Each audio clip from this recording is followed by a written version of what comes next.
Hello my friends, this is Tech Review. In this quick tutorial video, I'm just going to be showing you how you can change your Moonton account password on Mobile Legends. Bam bam.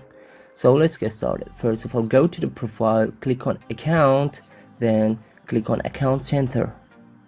Once you're done here, you will get change Moonton account password. Click on that and it will ask about the mail you used as a Moonton account. Dial the mail, then click on OK. And here you go, you will receive a mail from Moonton about changing your password. So let's go ahead to check for the password mail.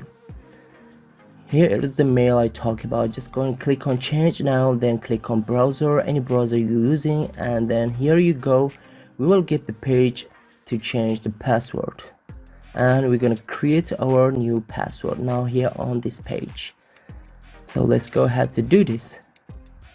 Once I'm gonna click on confirm and let's go ahead to click never, and it has been changed. My password has been reset here on this page, and it was a way about how you can change your Moonton account password.